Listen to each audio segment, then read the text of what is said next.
শুনেন ভাই বোনেরা, এটা কিন্তু আজকে ৩৫ বছর ধরে সে আমাকে টর্চার করছে। বাট তারপরেও আমি বলি, আমাকে অনেক বছর ধরে তারা আমার ফেসবুক ফলো করে। আমি একটা সময় আমার যারা এখানে ফেসবুকে আমার যারা বন্ধু বান্ধব আত্মীয় স্বজন আছে তারা নিশ্চয়ই জানে, আমার ফেসবুকে আমি আমার একটা ছবি লাগাতে পারতাম না।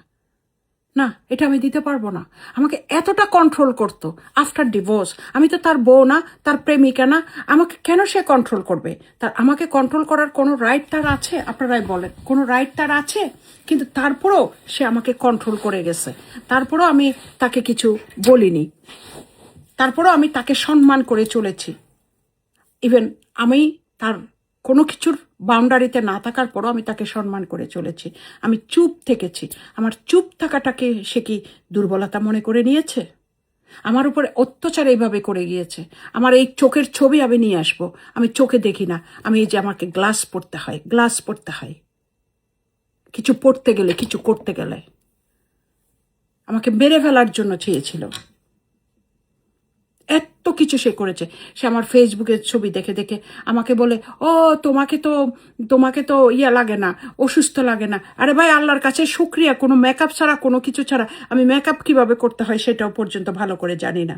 আমি এতটা সহজ সরল একটা মেয়ে, এতটা বোকা এবং সহজ সরল মেয়ে। আজকে আমাকে বোকা পাইয়ে আমি আল্লাহর কাছে খুশি হয়েছি সে এই ধরনের একটা ফাজিল জল্লাতি টাইপের মহিলা পাইছে। অনেক খুশি হয়েছি, যেরকম এখন একেবারে বিষ মরতেছে। ওই বেটি লাত্তি মেরে কয়েক হাজার বার বের করছে। সেদিনও লন্ডন থেকে এসে লাত্তি মেরে বের করছে। মুখে মুখে 100 বার ডিভোর্স হয়েছে। এগুলো কাগজে পত্রে আছে, এখনো পর্যন্ত এই জন্য আছে, কিন্তু হালাল ভাবে নাই, ইসলাম শরীয়ত মতন নাই। আমাকে যদি আল্লাহ আমার ফেসবুক দেখে আমাকে বলে, আমাকে শরীরে আমি 12-13টা আমি মানে অপারেশন নিয়ে আমি বেঁচে আছি। আমি কোনো কিছু হেভি কিছু আলগাতে পারি না, কোনো কিছু করতে পারি না, আমি অনেক কাজ করতে পারি না। আজকে আমাকে সে বলছে যে তুমি বিয়ে করবা না, তোমাকে আমি দেখাশোনা করব, তোমার খরচপাতি আমি দিব বৃদ্ধ বয়সে।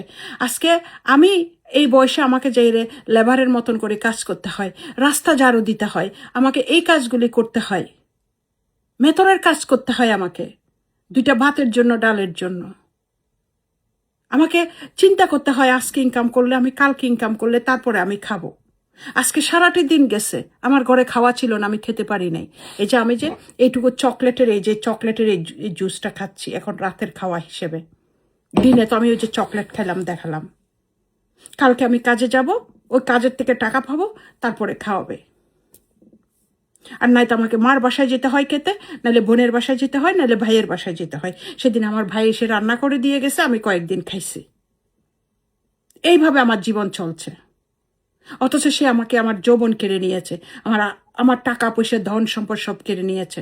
আমাকে সে বলেছে সে আমাকে দেখবে। আমি একজন মানুষের আমি আমি এতগুলা বিল দিতে হয়, মর্গেজ দিতে হয়, এত কিছু দিতে হয়। আমি একজন মানুষ, আমি কতটুকু করতে পারি? লন্ডনে আমাকে তো আমার যে আত্মীয় স্বজনরা আমরা যে খাওয়া পড়া দিচ্ছে, এইটুকুই তো আলহামদুলিল্লাহ, তাই না? এখানে তো সবাই একটা সীমিত ইনকামের মধ্যে থাকে। চাইলে তো সবাই টাকা পয়সা দিয়ে সব কিছু করতে পারে না। সে তার বউকে দিতে পারছে, সে বউর জন্য রাজপ্রাসাদ করতে পারছে, সব কিছু করতে পারছে। এখন যাইয়ে ওই আমাকে দিতে হবে কেন? নতুন একটা আইন তৈরি করতেছে, বাচ্চার উপরে যাইয়ে প্রভাব ফেলতেছে। ভাই, আমাকে দেওয়া লাগবে না, আমি ওই যে তালতলায় গিয়ে মাইলের মাথায় যাই ভিক্ষা করি খামু, কোনো অসুবিধা নাই গা। বাচ্চাগুলাকে দেখো, বাচ্চাগুলাকে রামিসার পথে নিও না। That's it. আমারে দেখা লাগবে না। আমারে বলে কি, তোমার ফেসবুকের ছবি তো দেখে তোমার অসুস্থ মনে হয় না? হেরে ভাইজান, আমার মাথার মধ্যে একটা টিউমারের মতন আছে। আল্লাহর কাছে শুকরিয়া, আল্লাহ আমাকে সুস্থ রেখেছে। আমার শরীরে 12-13টা অপারেশন আছে। এই যে দেখেন আমার হাতে, এই যে আমি তার ভিতরেরগুলো দেখাতে পারছি না, এই যে দেখেন আমার হাত এই পর্যন্ত, এখানে পর্যন্ত একটা অপারেশন। আমার প্রথমে 2টা সিজারের অপারেশন, হাত একটা ভেঙেছে সেটার অপারেশন, আমার স্টোমাকের অপারেশন, তারপর সেদিন আমার 2টা মাইনের অপারেশন গেছে। আমি কয়টা বলবো? আমি কি কাপড় খুলে দেখাবো আপনাদেরকে? বলেন। তাকে তো দেখাইছি, সে তো জানে। এখন আপনারা মেকআপ করে আমি জীবনে কোনোদিন 2 টাকার মেকআপ কিনিনি, 2 টাকার মেকআপ কিনিনি। আমার মুখের মধ্যে আমি একটু ওই যে তেল মাখি, বাস, দ্যাটস ইট। একটু সরিষার তেল দিই, দ্যাটস ইট। এ হচ্ছে আমার রূপচর্চা। দেখেন যেরকম আছে সেরকম, সেই তখন থেকে এই পর্যন্ত ওই বেটি এখানে মারে, আলগা চোখ লাগায়, ইটা লাগায়, উইটা লাগায়, হিতা কিতা। আরে বাবা, আল্লাহ যা সৃষ্টি করছে তা আলহামদুলিল্লাহ, আল্লাহর কাছে শুক্রিয়া। যেরকমই করেছে, আমি তো আমাকে চেঞ্জ করতে পারবো না। আবার বেটি এসে আমার এই কথা বলে, সেই কথা বলে, ও মা গো রে মা। কোন উরফরি নূর খাতু, সিটেঙ্গা ভাষা হতো বলে উরফরি নূর খাতু। বিয়ে করে গুছ তো করে গুছ তো গোল বইঙ্গা মাই ফা বিয়ে করে গুছ। এ তো সিটেঙ্গে বিয়ে করি না পারলে, তুই তো নিজেই বইঙ্গে। তোর তো বাড়ি আসিল বাঁশখালী রুম দিনে হুন্দে হড়ে ফড়ে ফড়ে ফড়ে ইয়া করি আরে আয়ের এড়ে জাঙ্কা লইস, লইয়ের এড়ে বাড়ি টাড়ি করে গুছ না হইতু গেলে তো বোধ খাতা। তার বাপেরে তোর মাই ফেবে দিয়ে দে, ইয়েও মানে দয়া মায়া গড়িয়ারে মাই ফেবে দিয়ে দে। তার বাপে বালা বালা আসিল বলি মনে করি আরে তারা হাম গইতো হাম গরনি লাখিয়ারে তারপরে দিয়ে দে। নানারও বাড়িত ইন্দা আম ফাইতে গেলে ইয়া করে, জাম ফাইতে গেলে মাইসের লাথি গুছা খাইয়ারে লেলে করিয়ারে 1/2 কেজি গোস্ত আনি এদূর পর্যন্ত সুর্গ দিয়ে রে তুমি গোস্ত তুলি তুলি। What I am saying, I'm sorry what I'm saying, the language, the Matari will be no understand it, that because of the Matari I have to say in the Shuddha Bangla.